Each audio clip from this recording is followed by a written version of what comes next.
Yeah. Yeah. Yeah. Love podcast, hate nonsense. It's the PoliticsJOE podcast. Ladies and gentlemen, welcome to our brand new set. I wish I hadn't clapped like an idiot when you said that. I wish I hadn't said that like an idiot. Yeah. But you're welcome, YouTube viewers, listeners. Get yourself onto YouTube right now. Welcome to the place. Do you want to do that again? No. No. Perfect saying. Yeah, we're in a library. Welcome to the library. Our new home. We're away from the liminal space of the black curtain. Well, we got rid of this is actually a green screen, so it's just a new green screen. We just downloaded a new backdrop. Mm-hmm. Yeah. Yeah. We were like, oh, we could do anything with this. On this green Doesn't screen. need to be a black curtain. Yeah, we realised that after over a year of podcasting. Ava Santina. Edward Campbell. How are we? Are you Edward? Yes. Yeah, that would make sense, wouldn't it? No, my name isn't just Ed. Because I told you earlier about the friend of a friend of mine who's named their baby Andy. Yes. Not Andrew. No, just Andy. Yeah. Spell A-N-D-Y. Well, how else would you spell I it? don't know. A-N-D-I? What, like with a silent K or something? You could do. That's what Like silent BH? I suppose you could name anyone anything. You could, couldn't you? Mm-hmm.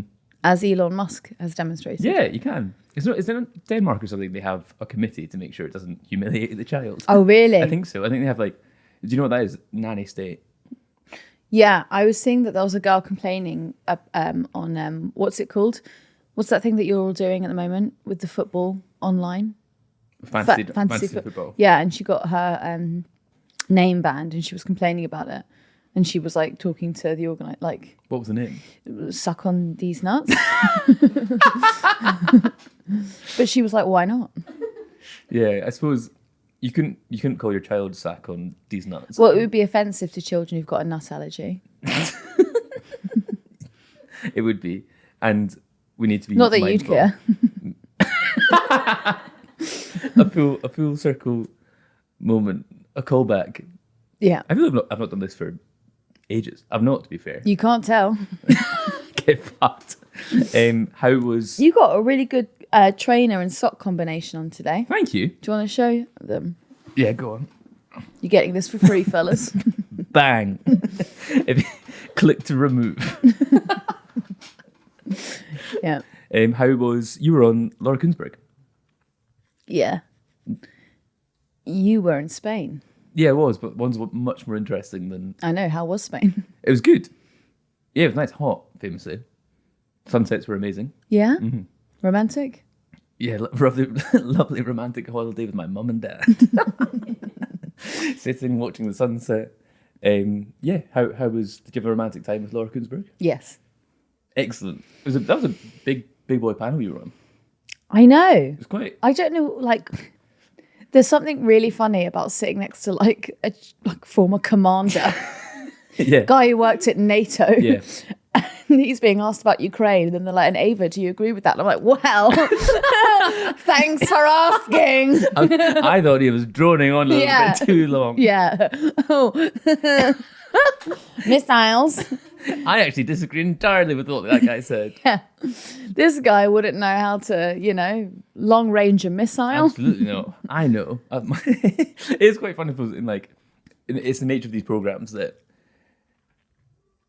there is, in some circumstances, there's some just much more qualified person than the other. Well, in defense, Not to diminish your no, opinions but or authorities. I mean, the thing is, she spoke, she laid it out very clearly before we went on. She was like, I would like you to do all of the military, pointing at me, obviously.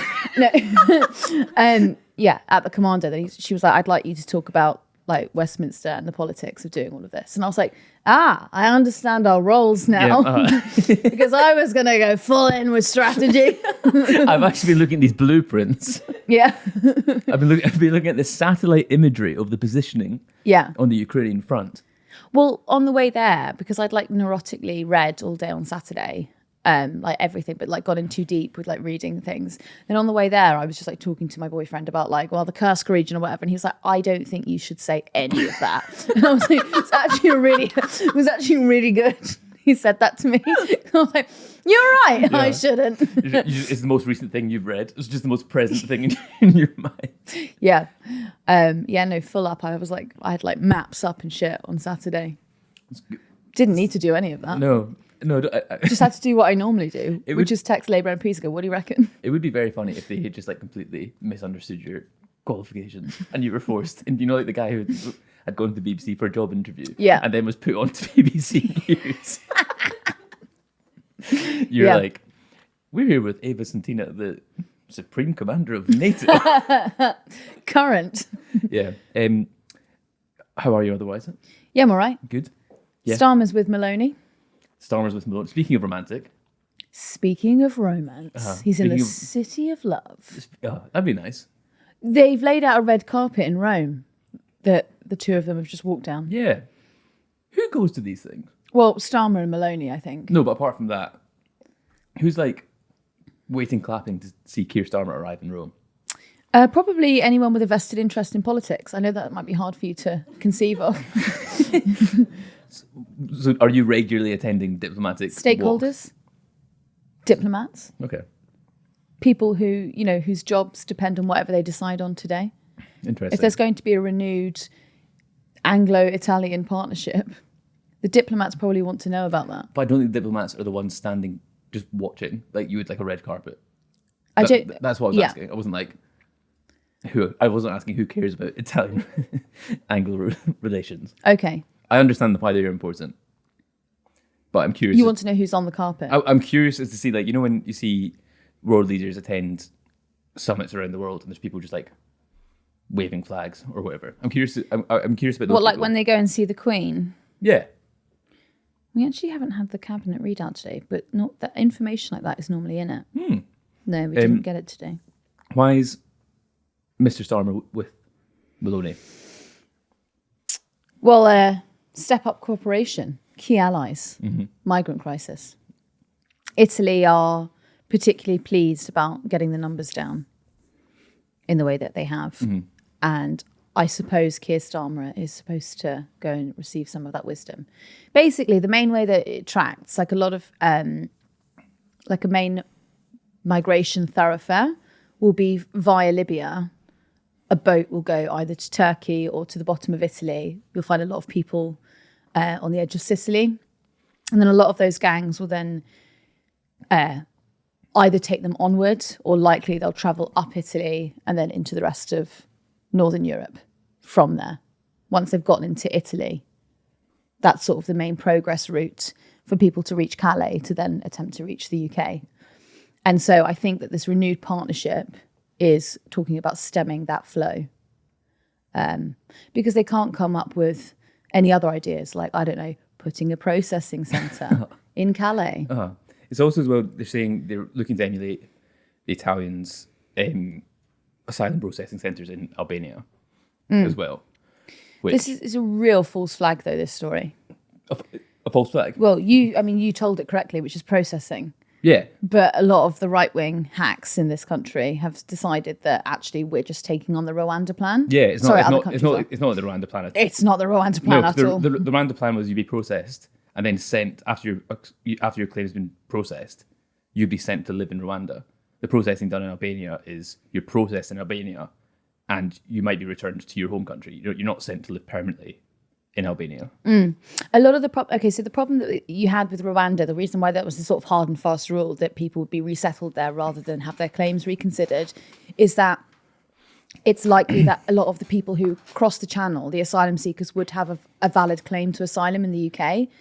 If you then move them to Albania for processing, it would be likely that their claim would be accepted. And if it wasn't accepted, they can't return those people to their countries of origin. So you get a lot of people from Afghanistan traveling over, a lot of people from Syria, Sudan, countries where you wouldn't be able to. If you're a believer in humanitarian law, fella, you wouldn't be able to return them. Like, particularly if someone's gone on the run from the Taliban in Afghanistan, you can't send them back. No. There's no returns agreement there. It's interesting though that they're turning to Italy as a spores. Fucking hell, spores. I clearly haven't done this in a while. Spores isn't a word. It's interesting that they're turning to Italy as a source of inspiration for this and this model, because actually, I know we just said it's not similar to the Rwanda plan, but like the Rwanda plan, a lot of criticism of Italy's Albanian plan is that it's an expensive piece of political theatre and actually will not do very much. Because Meloni, deterrent. is sort of the government that the Conservatives wished they had been. She's the... Ooh, that's interesting. So like during when the Rwanda plan was going through, and you had people like Robert Jenrick and Suella Braverman rallying for harsher rules on immigration, she actually is in a position where she can implement those things. They were trying to pull it to the right. That's where she is. Mm-hmm, mm-hmm. It's a very strange bond or political tie to want to form at this moment in time. And I think the good faith argument for it is that there is a very serious issue with lives being lost on that route between Libya, Turkey and Italy of people who are trying to get to the UK. And there is a very good argument for trying to stem the smugglers who are working on that route. Mm. But in terms of like actually wanting to enact any of the policies that Meloni has been speaking, has been talking on, that's pretty bad. Yeah, it is bad. I also think it's a real dereliction of duty as well. It's if we opened up, say, a processing centre in Albania, it's so much further away from British oversight. And surely we want to be like whiter than white when it comes to these things, because there's been so much abuse of extremely vulnerable people, even in the UK. So if you're sending it out of sight, out of mind, I'd be very curious to see how it was run on a day-to-day basis. And even if it was run by the Home Office, say, it's still far away from the centre of command. And it just seems like it's like a lazier, easier option and expensive. Like seemingly, like I think the town is spending up to like 800 million euros on this over 5 years. Same as Rwanda then. Yeah. So which is just incredible. 2 points on that. The first point is that, do you remember what happened with Christmas Island with Australia? Yes. When they were putting people onto an adjacent island who had been attempting to reach Australia. Oh God, I've completely forgotten his name. But the advisor who was running it actually came to the UK at one point under Boris Johnson's administration to advise. Oh, Downing or something? Do you remember who I'm talking about? Anyway, we'll find out and I'll tell you later. Anyway, that was totally disastrous. There were allegations of rape happening on these islands. Jesus. People were starving. People were in overcrowded barracks. It was full of disease. It was a total disaster. And then the other point, which speaks to what you said about out of sight, out of mind, one of the big issues that the UK and France have at the moment are the number of people who are dying on the Channel. But there's an ongoing argument over whose responsibility it is to save people. So, I mean, I'm talking about this very loosely because I don't want to portion blame, and I would like to keep this legal. A lot of the migrants who have died in the Channel are because, well, firstly they're in overcrowded boats, but also because the authorities from either country won't go to rescue them. Mm-hmm. They'll refuse and they'll put it off, blaming either France will blame the UK will blame France, and then they'll each go back and forward, essentially, the Coast Guard, and insinuate, no, they're in your waters. The end result is that people are dying. Yeah. And I suppose a quick fix solution to what could be argued as a pretty clear breach of maritime law is to just move everyone to Albania, and then neither country has to take responsibility anymore. Yeah. No, it just seems... That's again, I think, in all these conversations, just the humanity of the people involved is just always lost. Like, even to get to the stage of getting to the Albanian processing centre, people have just gone through the most horrific journey. They've faced what they faced in their home country.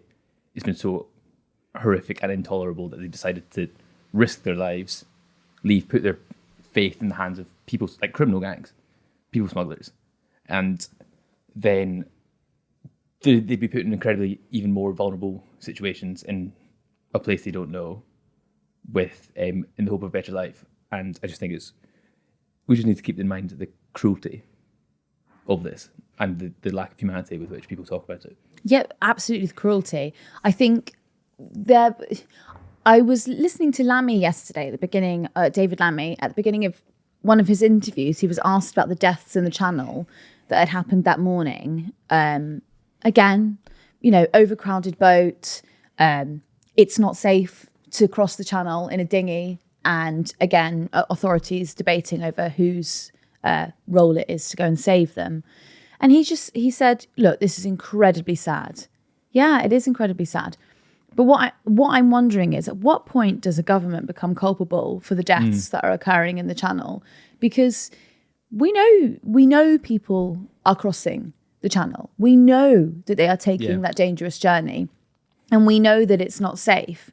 How long do we have to prolong this? How many people have to die in the Channel before someone is held accountable for those deaths? Because if you remember a couple of weeks ago, there was that cruise ship issue, not cruise ship, what was it? Some kind of yacht that had hit, I don't know, some kind of water cyclone and sunk. And there was headline rolling news for about 4 days. Like, what's happened to these people? What could have possibly gone wrong? It's like, okay, when a migrant dies, migrant as well is a very dehumanizing way to describe someone. It's not rolling news. We just say it's a tragedy and we move on. When someone gets into a submarine off their own volition, do you remember the debate on Twitter? Oh, don't talk about them like that. People have died. Yeah. If you had that kind of unilateral compassion for anyone who died, perhaps the government would be forced to take more responsibility for the Channel. It's interesting, isn't it, on that point, it just now speaks to the like a refugee dying in the English Channel isn't news, it's not novel anymore. Previously it would have been 5 or 6 years ago, but a billionaire dying on their yacht in a water spout or whatever, and then the billionaires and the submersibles imploding, those are novel. But it's just like I'm not trying to like explain news to you, but obviously I'm trying to suggest that it's just become so ubiquitous, and there's been a lack of, I think the media are able to ignore them now or not explore the stories, because it's just like there's like a uptick. That's what during the election, when they're saying, he wants to call the election now because there's going to be an uptick of migrants crossing the Channel. They're talking about it like it's a season coming. They're talking about it. They're talking, it's going to be a cold winter. They talk about it in that kind of language. It's just something that happens. But even the word migrant, a social political phenomenon. It's like it's almost like it's trying to conjure this idea in your mind, like migrant season, migrants are crossing the Channel. Yeah. It's like this idea that we're being invaded, like people are about to, they're storming the country. Like when you use the correct terms, asylum seekers unable to claim asylum unless they are on UK soil, all of the emotion is taken out of. Definitely. All of the vitriol is taken out of it. And we saw the end result of that in August during the riots. I think it's still an extremely irresponsible way to talk about these things. And I wish I could remember who made this point, but someone said all this does is prove to the rioters that they're getting what they wanted. So those people were rioting outside of asylum seekers, and we're potentially having a harder line on asylum claim. This is the point. You need to have a really hard line on people crossing the Channel. It's the hard line on asylum claim that I don't understand. You have to provide some sort of safe route. And I really hate the argument that it would be too much of a pull factor to create a processing centre in Calais, particularly when it's been offered to you, or talks on it have been offered to you by the French government. Kevin Maguire said something interesting this morning on Good Morning Britain. He said that the Channel was essentially like a holding pattern. It was a moat. I thought that was really interesting for the government. It basically is sort of like, do you know how we've got this problem at the moment with courts and prisons, and where court dates are being pushed back because there's no space in prisons? That's essentially what the Channel offers the government. It's like a delay. Because they haven't got the rest of their house in order to sort everything, to actually accommodate asylum seekers when they reach the UK. I also want to really be clear. The net migration last year was extraordinarily high. It was over 700,000. That's extraordinarily high. The conflation between net migration and asylum seekers was one of the most ridiculous things the Conservatives ever did. Asylum seekers, we were talking more about 40,000 people across the channel. Asylum seekers. You're looking at probably between 70 to 80% of those get their claims accepted. That's not even, what is that, 5% of the total number of net migration? Conflating the two of them, I think, has really confused the story. Does that make any sense? It does. It's also what people need to understand the kind of the lengths people are willing to go to cross the channel in the first place. You and I went to a refugee camp in Dunkirk in November 2021. We went to two, didn't we? Yeah, we did. And we met people there who'd paid their thousands of euros to the criminal gangs, tried, failed, and were trying again and again. It's the deterrents don't really seem to work. Oh, because do you remember when we went down to the beach and there was that like little life jacket? Oh, fuck, that was awful, wasn't it? Yeah, the little girl's backpack with the bracelets on it. That was... And they were soaking wet. Oof. No, that was horrible. It was, yeah. Really horrible. Yeah, it was, and that's like... And as far as we didn't know when that crossing had taken place, we didn't know if that was one of the crossings that had been covered in the news or be counted when they got to the UK. Or be counted, because a lot of the time, the people who die in the channel aren't accurately counted. Unless a fisherman happens to find people in the sea, and it would have to be pretty soon after, not to be too graphic, but it would have to be pretty soon after, then how would you know? How are those bodies accounted for? It's a war. There's a war happening on the channel. And we've got such a blind eye to it in this country. And so is Meloni the answer? Or should we be looking to Georgia Meloni for inspiration? There's just a lot of dither and delay, isn't there, with how to deal with asylum seekers. It's all, I mean, everything is so interlinked. We don't have time to go through everything on this podcast today, but even things like the defence budget or the foreign aid budget, which a lot of right-wing hacks absolutely despise and they want it to be cut all the time. I mean, how many times have you heard someone right-wing shout, we must cut foreign aid? And then at the same time, they'll be totally furious that people are turning up on British shores because they had to leave their home country. Foreign aid is one of the most necessary... I mean, if you want to stem the flow of asylum seekers, you need to have foreign aid. Also, right-wing hacks will lament climate change to you. Oh, it's such a load of rubbish. What a load of bollocks. Okay, well, why are so many people leaving Libya? Why was there that massive dispersal? Why did so many people have to leave their agricultural lands? Because it was too hot to grow anything. Yeah. Anyway, it's all nonsensical. It is. I've just shouted at you for like 20 minutes. Sorry. Was that cathartic? Sorry. That was good. Speaking of more nonsense, should we talk suits? You've got a controversial opinion on this. Do I? I don't know. Thought I'd tee something up. No, I don't. I don't think I do have a controversial opinion. You have an opinion. Yes. Well, we'll find out if it's controversial. The suits should have been more expensive. No, that's not my opinion. We're talking about Keir Starmer did not declare clothes bought by Lord Ali for his wife in his to Parliament. Which, why can't they buy their own clothes? That's my question. Well, also the important cog in this story is that Lord Ali was given a pass to Downing Street, which is unprecedented. Yes. He held like a garden barbecue.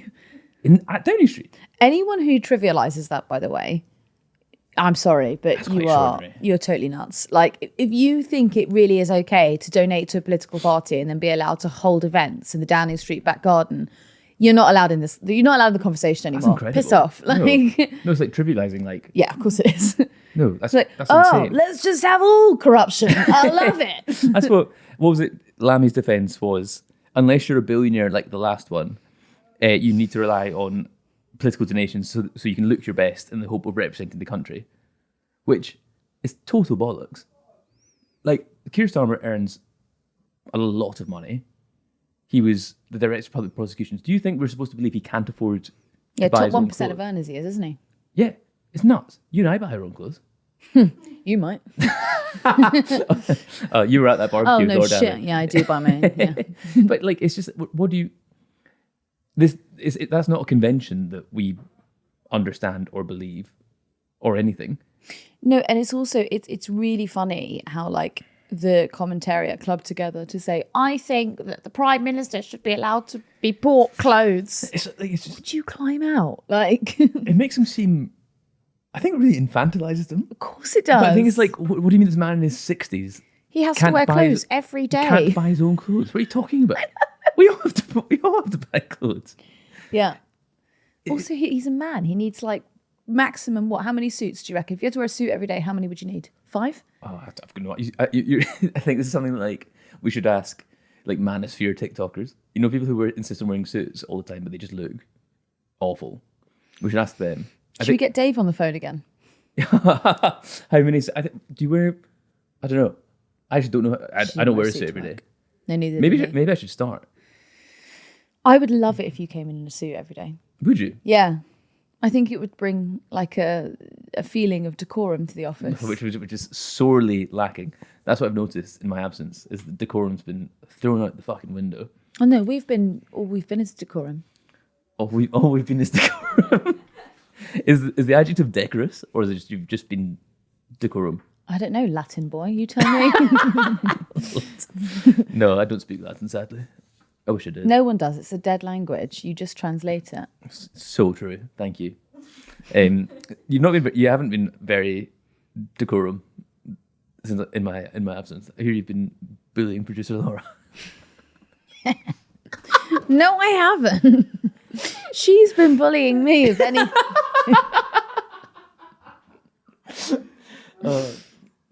I said earlier that I can't dye my hair brown. I'll look like Laura's large friend. And she laughed way too loud. No, she didn't. As a victim of one of someone that you lie about. No. That's funny. That's funny. I need to band together. I have never told the truth about you, ever. Never. Genuinely never. But I don't do it when you're not there. Like I wouldn't like go out, be out and about and then just like tell like a vicious lie about you. No. I'd want you to witness it happening so that you would in on the joke. Yeah. Okay. Yeah, no, that is true. That is true. But you still do lie about me quite a lot. Yeah. Everything you tweeted about me has been a lie. Oh, I tweeted that you were very handsome. No, you didn't. You didn't do that. That would be the first true one. Do you think Starmer is going to continue to get his clothes bought for him? I think it's insane. I think it's such a stupid thing to do. Also, he's Mr. Rules, that guy. He made such a fuss about all like the breaches of convention and impropriety of the previous government, and now he just caught your pants that someone else bought for him around his ankles. I'm kind of like, to address some of the nuance around the argument, because some of the commentariat have been like, people who are in the public eye get clothes not donated. Companies want them to wear their clothes. They send the clothes to them. It's no big deal. Addressing that portion of it, I don't really think that would be a big deal if there were, not him because he's Prime Minister, but I could imagine if like a few clothes companies wanted to send her a few bits.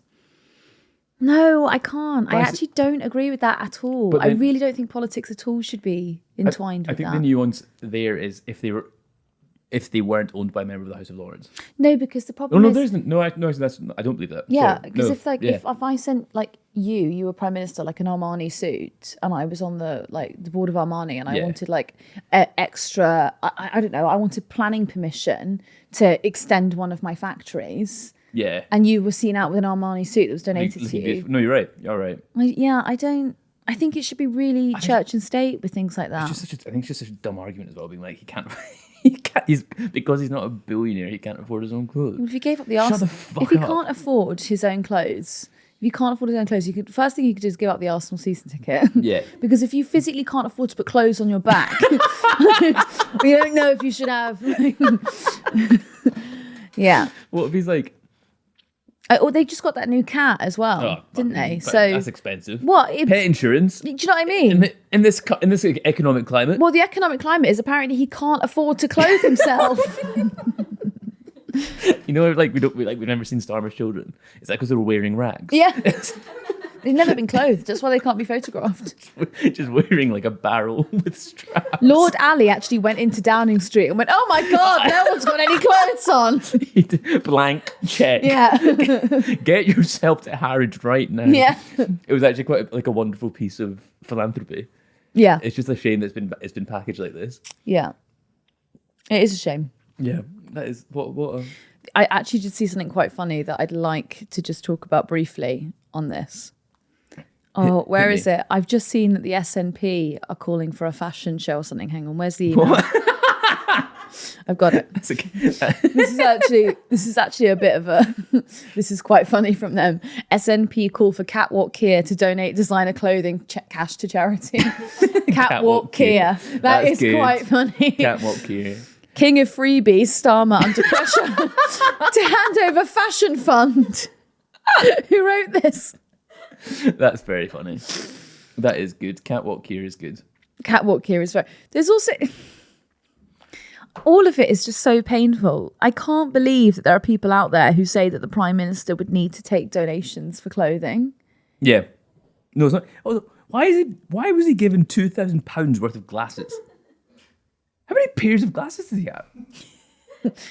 Okay, that's actually a question you can really answer. How many pairs of glasses do you need? Do I need? Yeah. 1. Okay. 2 for safety, maybe. I have an old pair. So my old glasses have a different prescription because my eyesight got worse. And so I need new glasses. Your eyesight seemed to really fall off very quickly. Oh, no, yeah. I didn't need glasses until I was 23. You didn't realise. No, true. Yes. No, very true. Yeah, no, I only got glasses once I started working at Joe. Do you think? Oh, that might be it. Working at Joe is that's my probably looking at a computer screen. Yeah, probably. Yeah, no, probably is actually. Yeah, but having I could have. How much did you spend on glasses? £2,000 on glasses. And also he does wear different pairs of glasses, but not so many that you're like, wow, how many fucking pairs of glasses does he have? So they must be really expensive as well. My dad, I don't know. My dad buys his glasses from Poundland. Sick. And he has you can get 2,000 pairs of glasses. But they're always, he has ultra feminine glasses basically from Poundland. They'll be ridiculous, the sort of thing someone in a care home, a woman called Deirdre would be wearing. And he thinks it's really funny. In fairness, that is very funny. And so you'll have fluorescent pink, floral. Loves them. Class. He's, yeah. You know at Specsavers they do a 2-for-1 deal. I don't. I'm sorry. Oh, well, they do. Sorry, I'm actually better than you. Yeah. Okay. No faults on me. No, none. Just personality. But I can change that. You can't help your fungal eyes. Fungal eyes. Fungal eyes. Do you want to hear the maddest story ever about someone I know? Yes. During lockdown, this person goes to undisclosed park on a Hinge date. She touches giving so much away. Touches the grass, right? The mud, whatever. All's healthy. And gets home, takes out contact lenses. Did not wash her hands in between. Long story short, she got this eyeball eating bacteria. Holy in shit. her eye. It was either from the mud on the thing, or it was where she'd scratched her eyes. Ooh. And then she washed it with tap water. It couldn't work out, but anyway, either way she got it. So she was up at Moorfields for a really long time. They basically were like, your eyes are being eaten. Oh my God. Yeah, it's insane. So she had to put in eye drops every hour on the hour for a year in the middle of the night. Holy and shit. Wear glasses that were if you're listening, I'm holding my fingers apart about 2 inches. Mm-hmm. They were, it was insane. That's nuts. My story is not as nuts as that. Go on. So in Specsavers you get a 2-for-1 deal, and my friend's dad went into an Ace and Tate or a fancy and just assumed that 2-for-1 was the deal in all opticians. So he was what, a pair of frames there would be £180 say. And he's like, okay, I'll pick my second one. And they're like, no, for one. And he was outraged. And then went to Specsavers. Oh. Yeah. So if you could donate... Ace and Tate's very nice though, isn't it? Yeah, it is. It's interesting when... I don't know if other glasses wearers experience this, but you can really tell Ace and Tate glasses. Or you can tell you know where they got their glasses from. Yeah. They are very nice. Ace and Tate just are nice, aren't they? Yeah. Free promo though. We've just given them free promo. Yeah, but I don't have anything from there. No, true. But we'd like some. If Ace and Tate would give me £2,000 worth of spectacles. Not even that, fella. You only need one more pair of glasses, then you'll have 3. That's too many. That is too many. I would have to declare them to Parliament. Yeah, you would. Should we call it there? Yeah. Excellent. Thank you everyone for listening. I'll be back on the subreddit at some point. So head on over to r/PoliticsJOE for some good faith discussion. Remember to like and subscribe to the YouTube channel. Leave us a review wherever you leave reviews. And we'll be back imminently. Won't we, Eva? Sure.